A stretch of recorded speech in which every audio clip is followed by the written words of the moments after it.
Esta generación de colombianos, en la cual me incluyo, vio y creció viendo solo a un líder político ejerciendo el poder. Maduramos viendo a Álvaro Uribe Vélez en la presidencia de Colombia. Usted dijo alguna vez que la era Uribe había sido peor que la era Montesinos. ¿Cree usted que Juan Manuel Santos ha hecho una mejor labor en 8 meses de gobierno que Álvaro Uribe en 8 años, como lo insinuó Ernesto Samper, el expresidente colombiano? Yo no dije que el gobierno de Álvaro Uribe había sido como el de Montesinos. A mí me preocupó el tema de las grabadas porque empecé a darme cuenta que en realidad había una gran confabulación y que había un problema supremamente extendido. Y mencioné lo de Montesinos porque yo viví de cerca el fenómeno de Montesinos y lo que ocurre cuando la inteligencia cae en manos que no es la de los funcionarios públicos que estrictamente tienen la responsabilidad. El señor Montesinos no tenía responsabilidad política en ese gobierno y sin embargo en el fondo era el que manejaba toda la seguridad del Estado. Pero expresé eso en una cosa precisa, no me refería a todo el gobierno del presidente Uribe. A mí el presidente Uribe me parece autoritario, aunque no se le puede negar que tuvo muchos éxitos en materia de seguridad, tuvo, digamos, problemas de control de poder, no aceptaba los contrapesos, tuvo peleas totalmente innecesarias con la Corte Suprema y con la justicia, y yo creo que intentó una tercera reelección completamente ajena al espíritu de lo que es este país. En muchos frentes no dejó mucho por mostrar, pero hubo otros en que sí. Ahora, en el tema de la inteligencia cometió muchos errores, abusaron en exceso, y por eso yo hablé del tema de Montesinos. No quise comparar a Álvaro Uribe con Montesinos, porque no creo que sea justo hacerlo. ¿Y qué tal lo está haciendo Juan Manuel Santos? No, yo creo que Juan Manuel ha hecho rectificaciones importantes que el país necesitaba en muchos frentes. Sin duda ha hecho rectificaciones importantes en la selección de sus colaboradores, lo ha hecho de manera mucho más técnica, mucho más clara, mucho más limpia, no ha entregado el Estado a pedazos como lo hizo el presidente Uribe, y también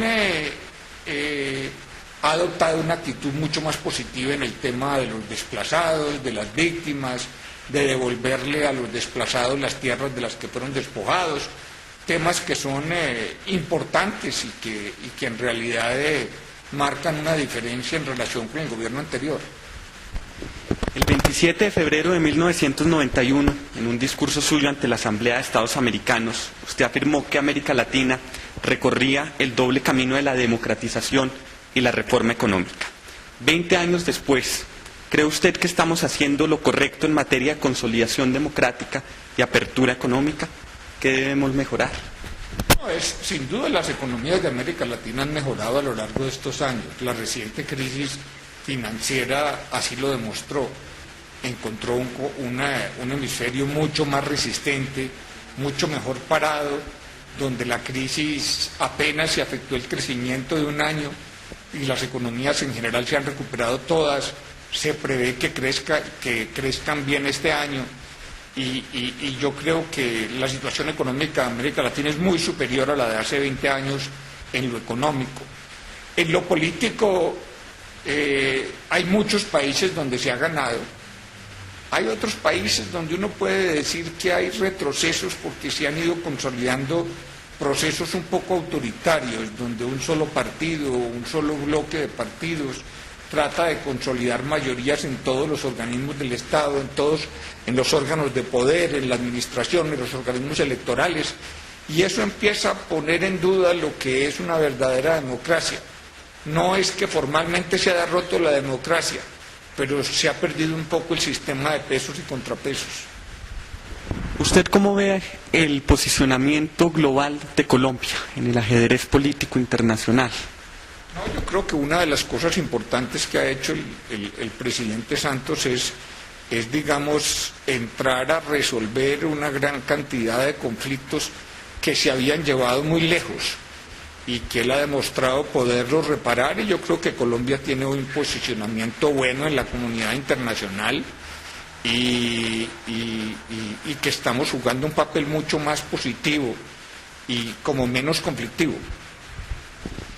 El expresidente brasileño Cardoso, el expresidente mexicano Zedillo y usted hablaron de la despenalización de la droga, ya que fracasó la represión. ¿Quiere decir que en parte fracasó el Plan Colombia y la estrategia de Estados Unidos en la región? ¿No cree que despenalizar exigiría un consenso internacional difícil de alcanzar en este momento? No, despenalizar consumo no necesita ningún acuerdo internacional.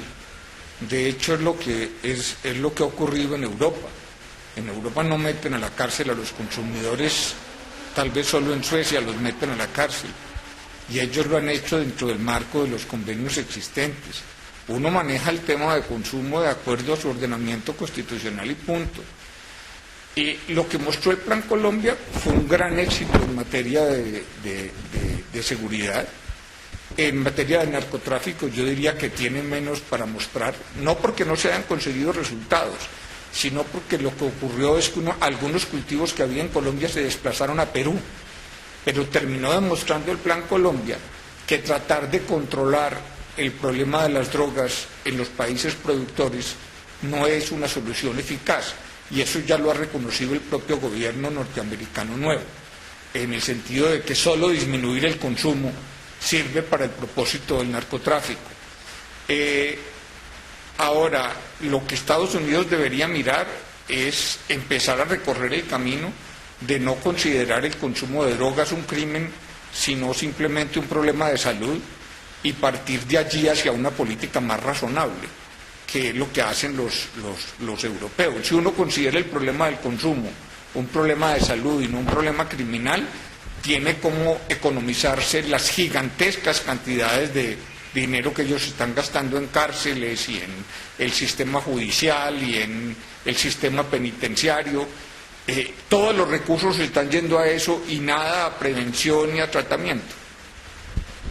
En abril de 2010, usted dijo que México está perdiendo en gobernabilidad. ¿Qué consejo le daría usted al presidente Calderón para recuperar la seguridad del territorio y tener una política de represión menos larga, pero más exitosa? Bueno, yo en varias oportunidades he mencionado allá en México cosas que aún no han hecho los mexicanos, y son varias. No es verdad que México haya hecho todo lo que se podía hacer. Hay muchas cosas que todavía pueden hacer, sobre todo en el terreno de la justicia, donde han avanzado muy poco. Los mexicanos tenían que hacerle frente a los carteles porque se estaban volviendo demasiado poderosos. Yo no creo que en eso se haya equivocado el presidente Calderón. Lo que sí pasa es que en la reacción el proceso de aprendizaje ha sido un poco lento y un poco doloroso, y yo creo que deberían ser mucho más explícitos en que por lo que está peleando México es por seguridad. Los mexicanos no van a acabar con el problema del narcotráfico ni con el tráfico de drogas a Estados Unidos. Eso es relativamente inalcanzable. Entonces ellos tienen que concentrar su visión en que lo que están haciendo es mejorar su seguridad. Entre otras cosas, el consumo interno de drogas en nuestros países empieza a ser un grave problema de seguridad. Y yo creo que lo mismo ocurre en Colombia, como está ocurriendo en Brasil y en muchos otros países de Latinoamérica. ¿Sostendría usted que hay en este momento una sensación de que China extendió sus relaciones económicas con los países latinoamericanos, afianzándose como principal socio comercial de Brasil, Chile y Perú, mientras que Estados Unidos pierde terreno? No, China está ganando terreno en la medida en que gana participación en la economía mundial. Yo diría que ni siquiera es expensas de Estados Unidos. Lo que pasa es que esa economía creciendo tan rápidamente, pues está buscando el peso económico que debe tener, y ha mirado a Latinoamérica con razón y ha llegado a algunos países. A Colombia apenas está entrando, pero sí ha entrado a Brasil, sobre todo con comercio y con inversiones, a Argentina, a Chile, y pues yo creo que lo que hay que esperar es que eso va a ocurrir y que no tiene nada de negativo, porque no tiene nada de negativo que China invierta en nuestros países o desarrolle iniciativas de comercio. La reunión del foro de Biarritz recientemente concluyó que la relación entre Europa y América Latina está en mal estado. Mucho se ha dicho sobre el creciente protagonismo de América Latina. ¿Cómo se puede proteger esa relación? No, el problema es que Europa, la Unión Europea, no deja de ser una unión relativamente cerrada a las importaciones. O sea, es mucho más abierto el mercado de Estados Unidos.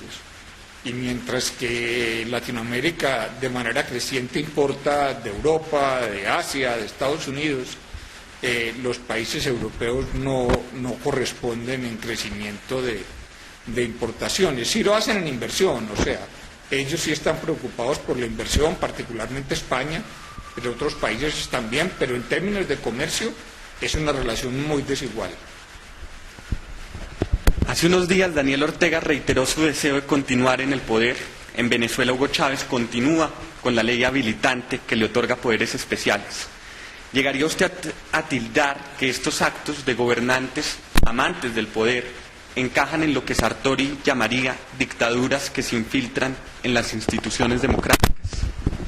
Los pueblos tienen derecho a darse las instituciones que quieran, y uno no puede decir que la reelección es una institución totalmente antidemocrática. Lo que sí puede decir es que en los sistemas presidenciales las reelecciones continuas y prácticamente sin límite terminan por generar gobiernos de corte autoritario, gobiernos que no tienen controles, que se toman todos los poderes del Estado, y eso es altamente inconveniente.